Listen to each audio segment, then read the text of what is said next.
secara garis besar ya, kita ketahui bahwa jamur itu merupakan sel eukariotik yang tidak memiliki klorofil. Bahkan dia tumbuh sebagai hifa, kemudian dia memiliki dinding sel yang mengandung kitin, bersifat heterotrof, kemudian dia menyerap nutriennya melalui dinding selnya, lalu dia mengekskresikan enzim selulernya ke lingkungan melalui spora dan melakukan reproduksi secara seksual dan aseksual. Nah, tubuh jamur juga ini tersusun atas komponen hifa yang membentuk jaringan miselium. Dan jamur sendiri dibagi menjadi 4 divisi, yaitu ada zygomycotina, ascomycotina, basidiomycota, dan deutomycota. Nah, kita masuk ke pembahasannya. Jadi, di salah satu negara, yaitu Afrika Barat, tepatnya di wilayah Burkina Faso, saya terkenal dengan nyamuk penyebab malaria. Dan kebanyakan nyamuk di sana itu kebal terhadap insektisida, sehingga membuat Brian Lovett dan kawan-kawan itu menciptakan sebuah inovasi, yaitu melakukan inovasi jamur transgenik dalam membunuh nyamuk malaria. Nah, di mana mereka ini, penelitian yang mereka lakukan ini menggunakan spesies jamur Metarhizium spp. Kenapa? Karena ternyata dari hasil penelitian sebelumnya, Metarhizium spp ini, spesies ini, itu berpotensi dapat memblokir transmisi parasit malaria pada serangga dengan mengekspresikan fragmen antibodi rantai tunggal yang menargetkan parasit, sehingga meningkatkan virulensi pada jamur. Nah, pada penelitiannya Brian Lovett dan kawan-kawan, mereka menemukan salah satu atau menggunakan salah satu jenis jamur dari spesies Metarhizium spp, yaitu Metarhizium pinksaense, di mana jamur transgenik ini ditambahkan atau dicampurkan atau diekspresikan gennya dengan bisa racun dari spesies laba-laba Australia, seperti itu. Dan hasil penelitian jamur transgenik ini ternyata memiliki kemampuan untuk menghentikan perkembangan parasit penyebab malaria di dalam tubuh nyamuk. Bahkan dalam jurnal, peneliti mengungkapkan bahwa dengan cara ini menjadi pendekatan yang ramah lingkungan dalam memerangi malaria, serta bisa juga digunakan untuk mengendalikan penyakit akibat serangga seperti demam berdarah. Nah, kenapa pendekatannya ini, walaupun dia pendekatan ramah lingkungan, namun juga jamur ini bersifat patogen.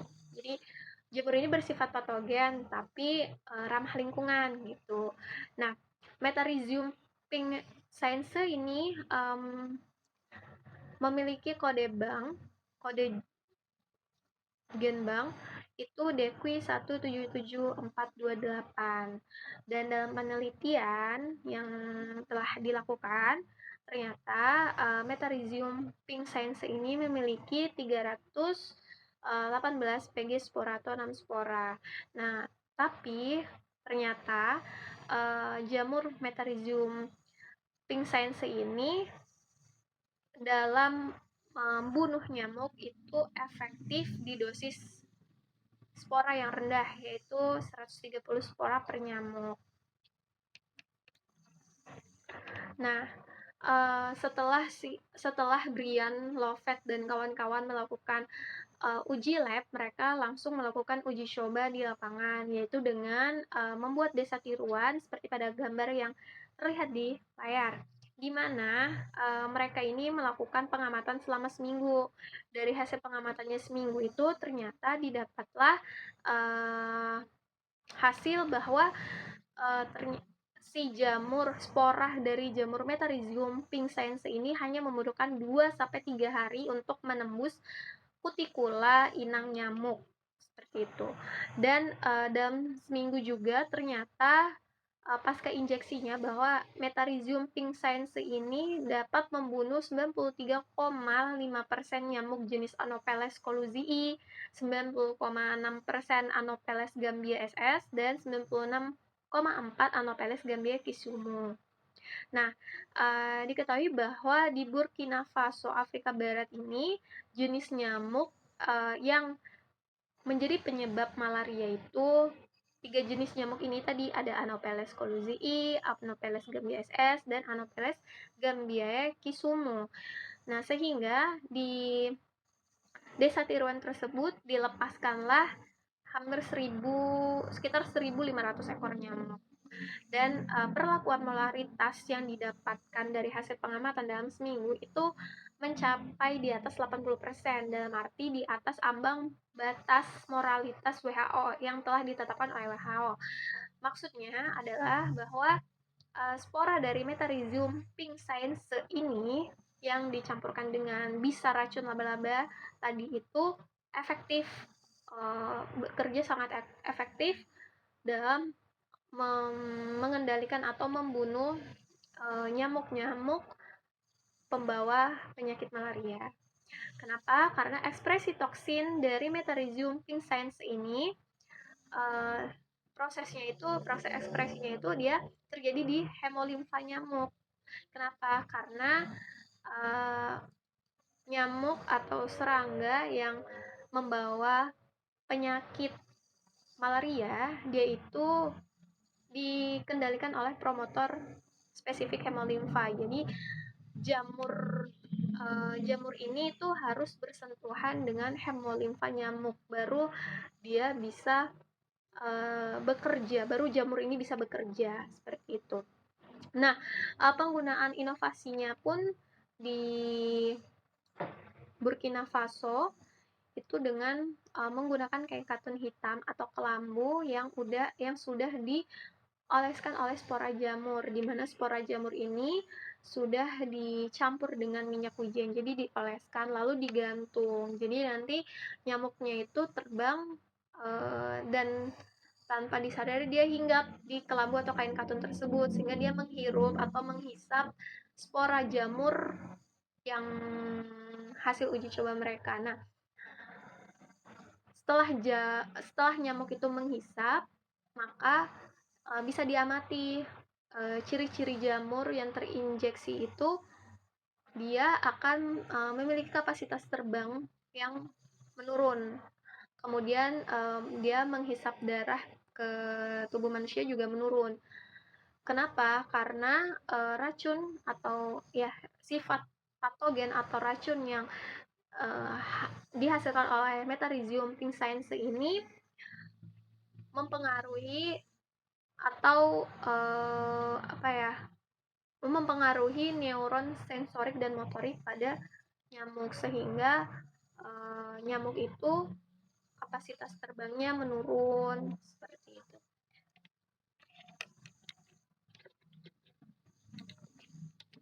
Lalu adapun proses yang dilakukan itu